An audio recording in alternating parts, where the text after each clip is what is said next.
கர்த்தருடைய வார்த்தை சொல்லுகிறது, மனுஷனை நம்புவதை பார்க்கிலும் கர்த்தர் பேரில் பற்றுதலாயிருப்பதே நலம்.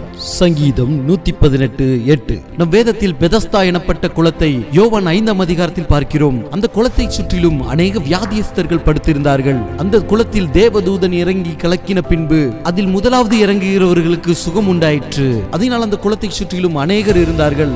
அதில் ஒருவர் 38 வருஷம் படுத்த படுக்கையாய் அந்த குளத்தின் அருகே படுத்திருந்தார். இயேசு கிறிஸ்து அவன் நெடுநாட்களாய் படுத்திருப்பதை அறிந்து, நீ சொஸ்தமாக விரும்புகிறாயா என்று கேட்டார். அதற்கு அந்த வியாதியஸ்தன், குளம் கலங்கின பின்பு எனக்கு முன்பாக அநேகர் சென்று விடுவதினால் நான் இன்னும் சுகம் பெறாமல் இங்கே இருக்கிறேன் என்று சொன்னார். அந்த வியாதியஸ்தனுடைய எண்ணம், இந்த மனுஷன் எனக்கு உதவி செய்வார், என்னை கொண்டு போய் இந்த குளத்தில் இறக்கி விடுவார் என்று நம்பிக்கையோடு அந்த வார்த்தைகளை சொன்னார். ஆனால் சொஸ்தமாக வேண்டுமா என்று கேட்டது கர்த்தராகிய இயேசு கிறிஸ்து. உன் படுக்கையை எடுத்துக்கொண்டு நட என்று ஒரு வார்த்தை சொன்னார். அந்த ஒரு வார்த்தையில் அவன் படுக்கையை எடுத்துக்கொண்டு நடந்தான். ஒரு பெரிய சுகம் உண்டாயிற்று. இந்த நாளிலும் நாமும் அந்த வியாதியஸ்தனை போல எந்த மனிதன் நமக்கு உதவுவான் என்று நம் கண்களை ஏறெடுத்து பார்த்து கொண்டிருக்கலாம். அநேக மனிதர்களை நம் நம்பி ஏமாந்து இருக்கலாம். கர்த்தருடைய ஒரே ஒரு வார்த்தை உங்களை சுகமாக்கும், உங்களை விடுதலையாக்கும், உங்களுடைய தேவைகளை சந்திக்கும், உங்களுடைய தோல்வியில் உங்களுக்கு ஜெயத்தை கொடுக்கும், உங்களை ஆசீர்வதிக்கும். கர்த்தருடைய வார்த்தை உங்களுடைய வாழ்க்கையில் உண்டாவதாக.